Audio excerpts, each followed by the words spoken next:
कि हम ट्रांसक्रिप्शन में देख रहे थे कि हमारे पास दो स्ट्रैंड्स होते हैं, एक होता है टेम्पलेट स्ट्रैंड और दूसरा होता है कोडिंग स्ट्रैंड। टेम्पलेट स्ट्रैंड का मतलब ये है कि उससे इन्फॉर्मेशन जो है वो कॉपी होगी, तो इसको हम ट्रांसक्राइब्ड स्ट्रैंड भी कह सकते हैं, जिसकी इन्फॉर्मेशन कॉपी हो गई, ठीक है।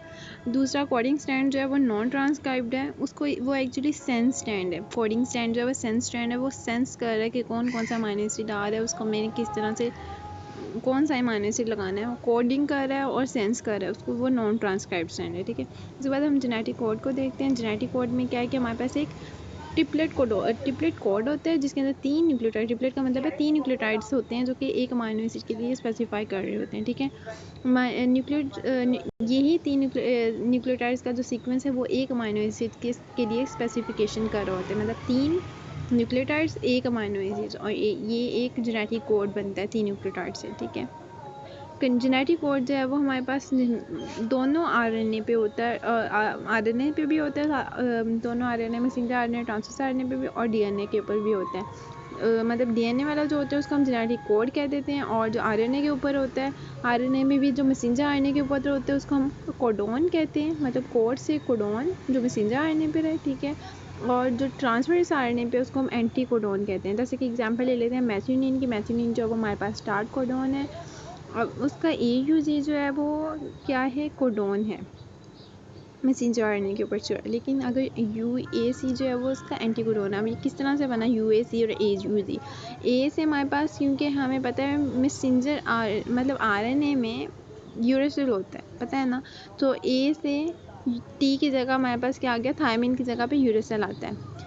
तो और यू में, अगर यू की बात करें, हमने अभी कहा कि थायमिन की जगह यूरेसिल आता है, तो मतलब यहाँ पर थायमिन, टी से अगर हम करें तो टी के ऑपोजिट ए होता है, तो दूसरा हो गया ए, और जी के ऑपोजिट क्या आ गया सी, ठीक है। उसके बाद हमारे पास टोटल कितने कोडोन्स होते हैं, 64 कोडोन्स होते हैं टोटल हमारे पास, जिनके अंदर 61 कोडोन्स हैं वो सेंस कोडोन होते हैं, मतलब वो सेंस करते हैं, ठीक है।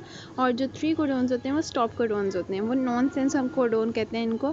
उनमें UGA, UAA, UAG, ठीक है, UGA, UAG, UAA, इन तीनों को याद रख लें। इसी तरह से आ जाता है कि आइडेंटिफाई करें कि इन सारों में से कौन सा स्टॉप कोडोन है, ठीक है। AUG जो है वो हमारे पास क्या है, स्टार्ट कोडोन है। AUG मैथ्यूनिन स्टार्ट कोडोन है। अब ये देखें, सारों में हमने देखा कि UGA में भी U है, सब में U जो है वो कॉमन बेस है 4 कोडोन्स में। ये भी MCQ आ सकते हैं। मैक्सिमम नंबर ऑफ कोडोन्स एक अमाइनो एसिड के लिए कितने होते हैं, मतलब मैक्सिमली हमने देखा कि कितने कोडोन्स हो सकते हैं एक अमाइनो एसिड के लिए, तो हमने देखा कि आर्जिनिन ऐसा है जिसके लिए 6 कोडोन्स जो है स्पेसिफाई हो रहे हैं। आर्जिनिन के लिए इतने ज़्यादा कोडोन्स क्यों हैं? आर्जिनिन और लाइसिन जो है वो हिस्टोन प्रोटीन्स में सबसे इम्पोर्टेंट है, सबसे ज़्यादा कॉमन है।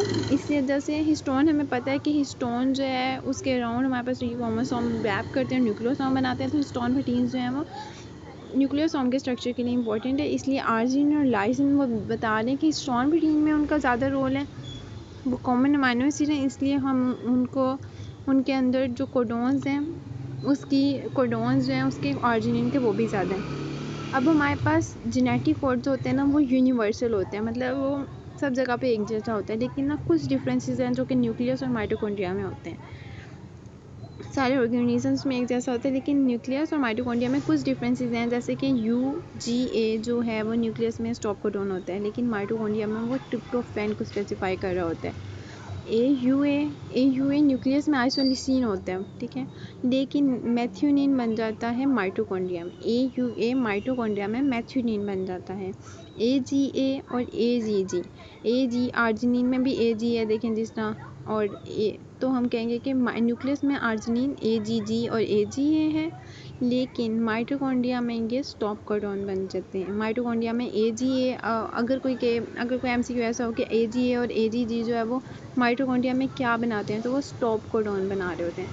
ट्रांसफर आरएनए वो आरएनए है जो कि डबल हेलिकल फॉर्म में एग्जिस्ट करता है। जैसे हम स्ट्रक्चर देखें ट्रांसफर आरएनए का, ये ट्रांसफर आरएनए हमारे पास, इसका ये देखें हेलिकल और डबल स्ट्रैंडेड स्ट्रक्चर बना हुआ है, ठीक है, मतलब ऐसे करके स्ट्रक्चर बना हुआ है कि ट्विस्ट हुआ हुआ थोड़ा सा। तो इसका एक 3' एंड है, 5' एंड है, और एक इसका एंटीकोडॉन साइट है। और 3' एंड पे हमारे पास अमाइनो एसिड आकर लगता है, ये भी MCQ बन सकता है, और इसके अंदर एक वाटर रिलीज होता है और अमाइनो एसिड एंड पर आकर लग जाता है। और ये जो UAC है ये हमने अभी देखा था कि एंटी ट्रांसपोर्टर आरएनए के लिए जो एंटी कोडॉन होता है मैथ्यूनिन के लिए मैथ्यूनिन AUG और उसके लिए एंटी कोडॉन जो था वो UAC बनता था, ठीक है। तो ये हमारे पास बन गया। और ट्रांसपोर्टर आरएनए और मैसेंजर ट्रांसपोर्टर आरएनए के ऊपर अमाइनो एसिड लगता है और इसके लिए हमारे पास क्या होता है कि अमाइनो असाल्ट टीआरएनए हम इसको क्या देते हैं, फिर ये सारे स्ट्रक्चर को अमाइनो असाल्ट टीआरएनए कह देते हैं। अब हमारे पास ट्रांसलेशन का प्रोसेस अगर हम देखें तो इसके लिए रिक्वायरमेंट्स तीनों टाइप्स ऑफ आरएनए कि मैसेंजर आरएनए जो कि मैसेज लेकर आएगा, ट्रांसपोर्टर आरएनए जो कि एक अमाइनो एसिड को अपने ऊपर लगा कर लेकर आएगा अमाइनो असाल्ट टीआरएनए की फॉर्म में, और राइबोसोमल आरएनए जो कि राइबोसोम के अंदर पहले ही एक मतलब आधी राइबोसोम में आधा राइबोसोमल आरएनए और आधा होता है आधी प्रोटीन्स होती हैं, तो वो राइबोसोम्स का पहले एक पार्ट है, ठीक है। तो इसलिए तीनों आरएनए यूज़ हो रहे हैं। हमारे पास राइबोसोम्स के दोनों सबयूनिट्स यूज़ होंगे इसके अंदर, अमाइनो एसिड हमें चाहिए होगा, ठीक है, और इंजाइम्स चाहिए होंगे। इंजाइम जो है वो किसी भी प्रोसेस को कैटालिटिकली मतलब तेज़ जल्दी करवाने के लिए होते हैं। और उसके बाद हमारे पास स्टेप्स कौन कौन से, इनिशिएशन, इलोंगेशन और टर्मिनेशन। इनिशिएशन जो है उसमें क्या होगा कि हमारे पास एक इनिशिएशन कॉम्प्लेक्स बनेगा। इनिशिएशन कॉम्प्लेक्स को कौन करवाएगा, इनिशिएशन फैक्टर जो है वो P साइड पर फर्स्ट अमाइनो असाल्ट टीआरएनए को ऐड करवाएगा और हमारे पास क्या बन जाएगा, इनिशिएशन कॉम्प्लेक्स बन जाएगा। ये देखें इनिशिएशन फैक्टर है IF, ठीक है, वो इस जो भी हमारे पास बना था मैथ्यूनिन और उसका ये जो है कोडॉन नीचे AUG कोडॉन है और मैथ्यूनिन जो अमाइनो एसिड है, उन दोनों को आके लगाया है इन्होंने, ठीक है, इनिशिएशन में। ट्रांसलेशन जो है हो गई P साइड पे फर्स्ट अमाइनो असाल्ट टीआरएनए आकर लगा। अब हमारे पास ये तीन साइड्स हैं, E साइड, P साइड और A साइड। P साइड पे फर्स्ट अमाइनो एसिड आकर लगने हैं, उसके बाद सक्सेसिव अमाइनो एसिड जो हैं वो A साइड्स पर आकर लगने हैं। और लेकिन P साइड का काम अब इसके बाद होगा कि वो करेगा पेप्टाइड बॉन्ड की फॉर्मेशन करेगा, ठीक है। उसके बाद इलोंगेशन है। इलोंगेशन को हम ट्रांसलोकेशन भी कहते हैं या पॉलीमराइजेशन भी कहते हैं। पॉलीमराइजेशन का मतलब ये है कि एक डिफरेंट सबयूनिट्स आके डिफरेंट अमाइनो एसिड्स लगते जाएंगे और एक लंबी चेन बन जाएगी जिसको हम पॉलीमर कहेंगे, ठीक है। सक्सेसिव अमाइनो एसिड्स बाइंड होते हैं किस तरह, इलोंगेशन फैक्टर। इनिशिएशन फैक्टर के थ्रू है और इलोंगेशन फैक्टर्स के थ्रू ये A साइड के ऊपर। एंजाइम्स जो हैं वो लार्ज राइबोसोमल सबयूनिट के कैटालाइज करते हैं रिलीज अमाइनो एसिड का फ्रॉम टीआरएनए और बना देते हैं पेप्टाइड बॉन्ड। मतलब लार्ज राइबोसोमल सबयूनिट, ये हमारे पास स्मॉल राइबोसोमल सबयूनिट पहले ये देखें, स्मॉल राइबोसोमल सबयूनिट तो उसके बाद लार्ज राइबोसोमल सबयूनिट आके लगा और उसके बाद डिफरेंट साइड्स जो है स्पेसिफाई हो गई हैं। दरमियान वाली साइड जो थी वो AUG की थी और इसके ऊपर आगे हमारे पास फर्स्ट अमाइनो एसिड लगा और second amino acid A side पर आकर लगा और उसके बाद हमारे पास इन दोनों साइड्स के दरमियान में इन दोनों के ऊपर अमाइनो एसिड जो थे उन दोनों के दरमियान में आपस में क्या बन गया, एक पेप्टाइड बॉन्ड बन गया, ठीक है। अब पेप्टाइड बॉन्ड जो बना है तो उसकी वजह से क्या हुआ है, ये दोनों पेप्टाइड बॉन्ड इन दोनों के दरमियान में बन गया और अमाइनो एसिड जो है वो लार्ज राइबोसोमल सबयूनिट जो है ना अमाइनो एसिड को T साइड से डिटैच करवाते हैं, मतलब ट्रांसफर आरएनए से डिटैच करवाते हैं। ट्रांसफर आरएनए से डिटैच करवा कर इस दूसरे वाले अमाइनो एसिड के दरमियान में इन दोनों के दरमियान में एक पेप्टाइड बॉन्ड बना देते हैं, मतलब वहाँ से बॉन्ड तोड़वाते हैं और यहाँ पे बॉन्ड बनवाते हैं, जिसकी वजह से हमारे पास एक सक्सेसिव अमाइनो एसिड की एक चेन बनती रहती है। उसके बाद टर्मिनेशन में स्टॉप कोडॉन्स आते हैं। इस साइड पर A साइड पर हमारे पास जब हमने टर्मिनेशन करवानी होगी ना तो कोई नहीं आएगा एक हमारे पास क्या होगा, रिलीज फैक्टर्स आएंगे। रिलीज फैक्टर्स होते हैं प्रोटीन्स होती हैं, ठीक है, और इनको और यहाँ पर स्टॉप कोडॉन आएगा। स्टॉप कोडॉन जो है वो रिकग्नाइज करेगा कि रिलीज फैक्टर आया है यहाँ पर, ठीक है। तो स्टॉप कोडॉन हमें पता है तीन कौन कौन से थे। उसके बाद फॉर्मेशन अमाइनो असाल्ट टीआरएनए की हमने देखा कि यहाँ पे हमारे पास एक बना है टीआरएनए और इसके ऊपर अमाइनो एसिड लगा हुआ है, तो इसको कह देते हैं कि amino assault tRNA. Amino assault tRNA की फॉर्मेशन ट्रांसलेशन से पहले ही हो जाती है, उसके बाद हमारे पास क्योंकि हमने अमाइनो असाल्ट टीआरएनए को ट्रांसलेशन में यूज़ करना होता है, ठीक है।